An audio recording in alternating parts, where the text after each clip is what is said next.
আপনারা দেখবেন অনেক নেতা উপরে দেখতে যেমন, তার ভেতরের চরিত্র কিন্তু আসলে তেমন নয়। কিশোরগঞ্জের ভাইরা, আপনারা একজন বক্তার নাম শুনেছেন হয়তো বা, যদিও তিনি এদিকে হয়তো বা খুব কম আসেন। নাম হচ্ছে বজলুর রশিদ হুজুর। নাম শুনেছেন কেউ কেউ? উনি কিন্তু মুরব্বী হুজুর, অনেক সিনিয়র। তো সেই দিন, হ্যাঁ বগুড়া, রাইট। উনি সেই দিন একটা মানে ওয়াজ করছিলেন। আমি গাড়িতে বসে বসে শুনছিলাম, এটা এখানে জড়িত, এই বিষয়ের সঙ্গে জড়িত, রিলেটেড। তো দেখলাম উনি ওয়াজ করছে যে টাঙ্গাইল অথবা সিরাজগঞ্জ অন্য কোনো একটা জেলায় তিনি ওয়াজ করতে গিয়েছেন। রাত বাজে 11টা বা 12টা। হঠাৎ করে হুজুর ওয়াজ করছেন, আল্লাহ রসুল বলেন, আল্লাহ তাআলা বলেন, ওয়াজ চলছে। হঠাৎ করে হুজুরের কানে ভেসে আসছে, আমার নেতার আগমন, শুভেচ্ছার স্বাগতম। চিৎকার করছে, চিৎকার করতে করতে করতে নেতা সাহেবকে স্টেজে নিয়ে আসছে। হুজুর ওয়াজ করেই যাচ্ছে। এখন কমিটি হুজুরের কানে কানে বলছে, হুজুর নেতা সাহেব তো চলে এসেছে, উনি কথা বলবেন, মাইকটা ছাড়লে খুব ভালো হয়। তো হুজুর ভাবছে ভিন্ন জেলার থেকে ওয়াজ করতে আসছি, মায়ের খাওয়ার চাইতে ওয়াজ ছাড়াই ভালো হবে। তো হুজুর ওয়াজ ছেড়ে মালিকটাকে অর্থাৎ নেতাকে দিয়ে দিয়েছে মাইক। 5 আগস্টের আগের কথা বলছি। তো নেতা সাহেব, মাইক পাওয়া গেছে একটা, হ্যান্ড মাইক। এটা নেতা সাহেব হ্যান্ড মাইকটা নিয়ে সালাম কালাম কিছু নাই, প্রথমেই বলছে, প্রিয় ভাই আমার, নামাজ নামাজ নামাজ, নামাজ ছাড়া জীবনে কোনো গতি না। কথার আগেও নামাজ, মাঝেও নামাজ, শেষেও নামাজ। হুজুর তো ওয়াজ শুনে বলছে, মাশাআল্লাহ ইয়ার, ये तो अभी कभी जन्नत से भाग के दुनिया में आई है। এত ভালো নেতা তো আমি জীবনেও দেখি নাই। নামাজ নামাজ নামাজ। তো নেতা সাহেব নামাজের ওয়াজ করে নেমে গিয়েছে। তো নেতার বাম পাশে একজন নেতার চামচা ছিল। ওই চামচাকে হুজুর ধরছে, এই বেটা এদিকে। নেতা সাহেব নেমে গেছে। এবার হুজুর তার কানে কানে বলছে, এই বেটা, তোর নেতা যেই পরিমাণ নামাজ নিয়ে ওয়াজ করলো, আমার তো মনে হচ্ছে তোর নেতা কমপক্ষে প্রত্যেক রাতে 70 কিংবা 80 রাকাত তাহাজ্জুদ পড়ে। এত নেতা ভালো তোদের, মাশাআল্লাহ। আসলে কেমন বলতো বাবা, তুই একটু আমাকে কানে কানে। আপনারা আবার আমার কথায় মাইন্ডে নেবেন না, হুজুর যা বলেছে কপি পেস্ট করছি, যা বলেছে তাই বলছি। তো তখন চামচা বলছে হুজুরের কানে কানে, হুজুর তাহাজ্জুদ, এর সঙ্গে 5 দিন যাবত 18 মতো লেগে আছে, সামনে নির্বাচন আসছে, এই শালা এক ওয়াক্ত নামাজও পড়ে না। এটা তার চামচার কথা। তখন আমি বুঝতে পারলাম, অনেক নেতা উপরে ফিটফাট, ভেতরে পুরোটাই সদরঘাট। কিশোরগঞ্জের ভাড়া আমার নেতার আত্মা নষ্ট, কিন্তু বাহিরের জামা, চেহারা, show off, show down. What N amazing personality, দেখলেই মনে হবে মাশাআল্লাহ নেতা। বাট আগামীর বাংলাদেশে কোনো বাটপার নেতা নয়। যেই নেতা আল্লাহর জমিনে আল্লাহর দ্বীনকে কায়েম করতে চায়, যেই নেতা আল্লাহর জমিনে আল্লাহর রাজ কায়েম করতে চায়, এমন নেতাকে আমরা ভোট দিয়ে নির্বাচিত করতে চাই। ঠিক কিনা বলে? এবার আসুন একটা নতুন তথ্য শেয়ার করি। এই আত্মা হচ্ছে মোট 3 প্রকার। সকলেই 3টা আঙ্গুল তুলবেন, সবাইকে দেখতে চাই 3টা আঙ্গুল। এবার আমি জিজ্ঞেস করব, সবাই উত্তর দিবেন। মাশাআল্লাহ, বলেন সবাই, আত্মা কয় প্রকার? কেউ মনে হয় উঠতেছে, মুরব্বি মুরব্বি, আব্বা জান, একজন উঠতেছে। ও, রাত তো প্রায় 12:30 বেজে গেছে, আমার তো ওয়াজ 1 ঘন্টা হয়ে গেছে, আমি কি আর ওয়াজ করবো নাকি শেষ করে দিব? ওয়াজ কি বন্ধ হবে না চলবে? চলবে চলবে। বলেন সবাই, আত্মা কয় প্রকার? হাত নামান, আমি বলছি, আপনার সবাই আমাকে বলার পরে উত্তর দিবেন।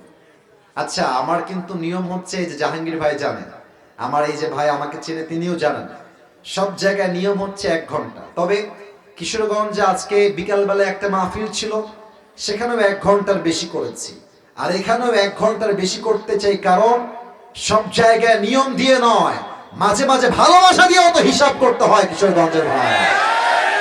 আত্মা 3 প্রকার। 1 হচ্ছে সুস্থ, 2 হচ্ছে অসুস্থ, 3 হচ্ছে মৃত।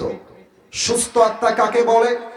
হিংসা নাই, বিদ্বেষ নাই, শিরিক নাই, বিদাত নাই, অহংকার নাই, সুস্থ আত্মা।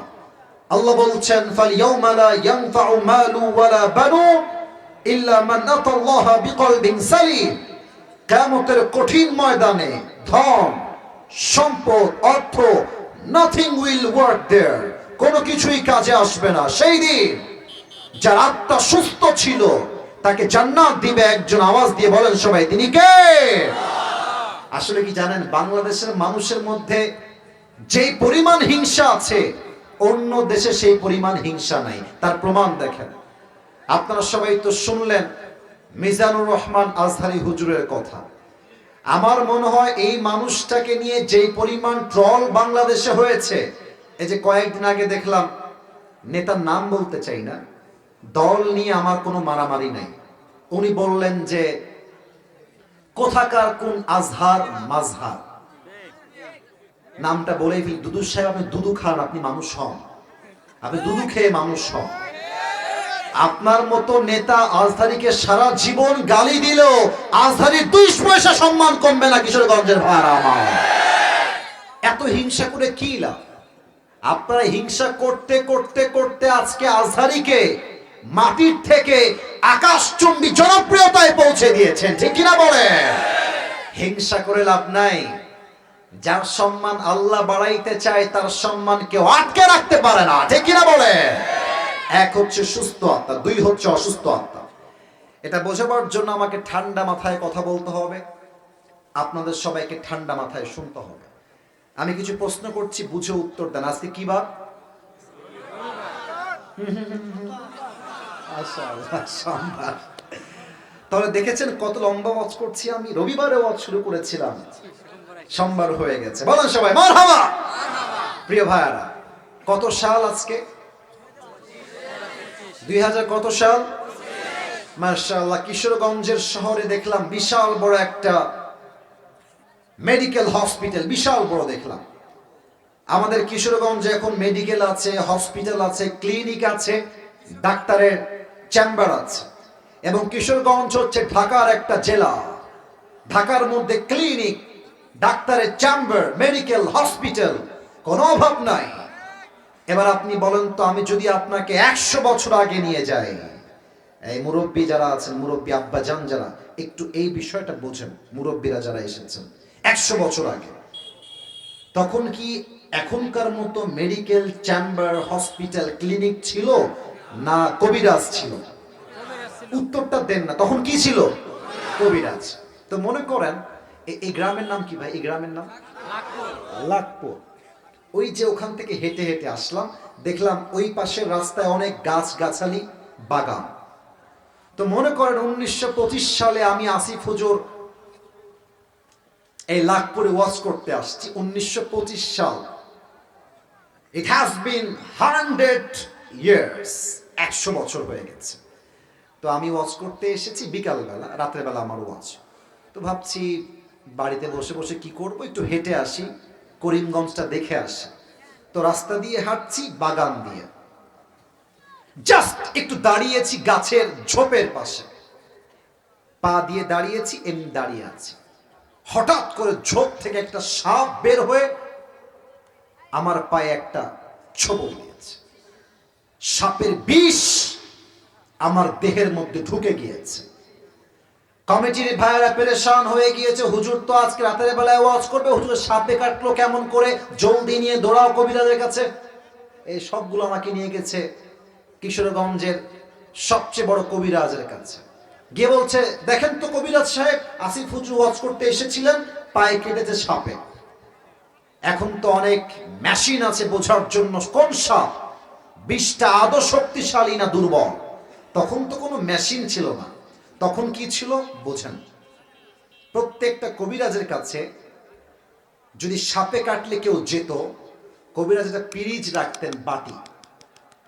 কি রাখতেন? ডানের ভাইরা বলেছেন, বামের ভাইরা কন্যা কি নাম রাখতেন বলেন বলেন? বাটি। বাটি বা পিরিচ যাই বলেন।